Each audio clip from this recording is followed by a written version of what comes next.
Welcome back. Ever get the feeling that you've been here before? This show questions the idea of past lives. So far, on today's show, house doctor Maurice went into a deep trance during her regression and appeared to recall the life of a Roman soldier, Cassius, from nearly 2,000 years ago. I'm wearing armour.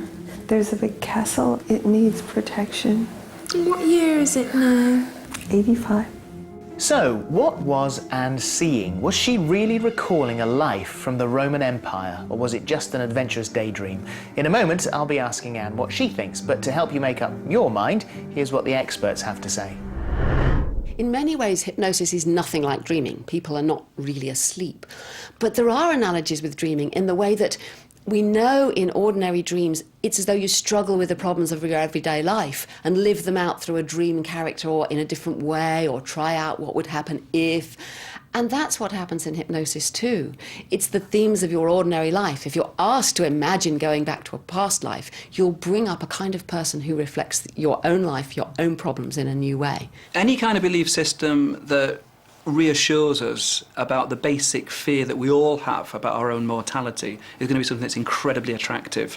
And of course, past life regression therapy appears to prove to some people that reincarnation really happens, and therefore not only have we had lots of past lives, but we'll probably have future lives as well, and it really helps to allay that fear. I bet with you that if you regress Bill Gates or Philip Green or Richard Branson into their past life, you will discover a person who was then successful, a conqueror, a winner.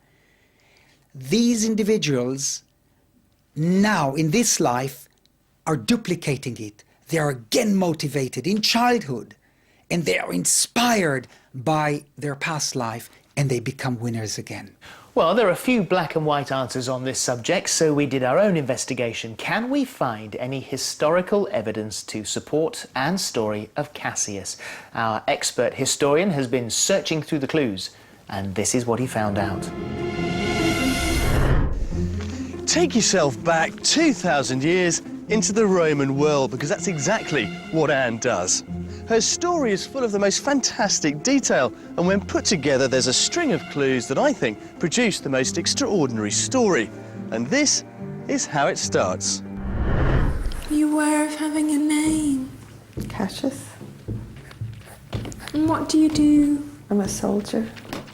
One of the great things about the Romans was that they were literate, which is why we know so much about them. One of the most useful things they wrote down was the census, a list of citizens throughout the empire. And it's from these census lists that we can tell that Cassius as a name is absolutely spot on. But what do we know about him? I'm wearing some sort of armour. I have just a shirt and then a vest, some sort of metal protective garment. Anne's description of first-century Roman armour is absolutely spot on. It would have been a tunic and a belt, creating the vest and skirt that she mentions. Then this metal armour, called lorica segmentata, was put on over the top, and the whole thing was finished off with a short helmet. So, perfect for a bit of battling. But what else was there?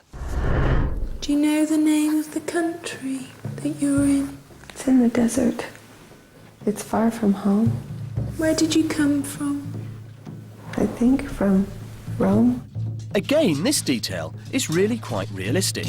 The life of a Roman soldier was one of duty and servitude, and as the empire expanded, soldiers were sent all over Europe to fight for and protect new Roman territories. Often there was simply no choice in the matter. You could be sent away from home for the rest of your career. But what does Anne tell us about why Cassius was there? There's a big castle or something. We have to protect it. Who lives there, do you know? A king, someone important. This isn't bad at all, because we know that when the Romans conquered a country, they'd either keep the local ruler in power or they bring in a Roman governor of their own. And either way, they'd probably fill the province with their own troops just to keep the peace. But Anne gives us one more detail about the king himself. What's happening now? Now I'm inside where the king lives, inside his room. How have you got inside the king's room? I saved his son in battle, and he rewarded me. Rewards for bravery and courage on the battlefield were the cornerstone of the Roman army. And don't forget, in the Roman world, status was everything, even for the lowly soldier. It could bring you power, but it could also bring you wealth and privileges, certainly nothing to be sniffed at. So what did our Cassius get? I'm with this woman, and we have a family. I'm very happy. Now, it might seem a bit harsh, but Roman soldiers weren't allowed to marry until after they'd finished their military service. But if, like Cassius, a soldier had the favour of his superior, well, the odd informal marriage might just be overlooked, and it could well have been part of his reward. But in the vastness of the Roman Empire, where was he? Do you know what country it's in? It's in the desert. Well, this certainly does narrow it down a bit, and I think it's that mention of desert that's really key. It's unlikely that it's going to be Roman Britain, but we could be in Spain, Turkey, or even the Middle East. In the 1st century AD, Rome had control of most of Europe, the northern Mediterranean, and parts of Egypt and the Middle East.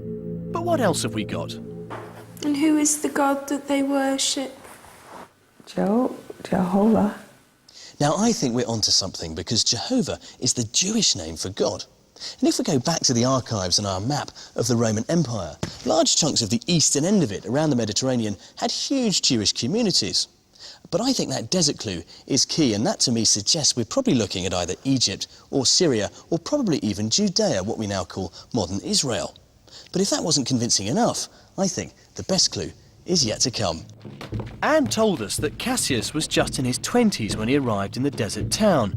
But can we work out when he left Rome? And what year is it now? 85.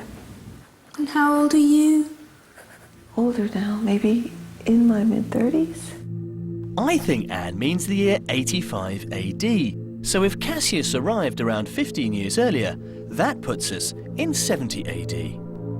And I think this is where it gets really, really exciting, because in AD 70, the Jews of Judea, and what is now Israel, rose up against their Roman occupiers. Now, the Romans, being the Romans, of course, put down the revolt and destroyed Jerusalem in the process. But is it possible that our Cassius was part of that Roman force? Anne told us Cassius was in a desert city, far from Rome, which needed protecting.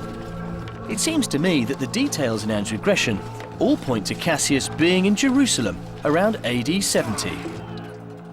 What a story. We've got a Roman soldier in the right battle, in the right place, at the right time. But is it true? You decide.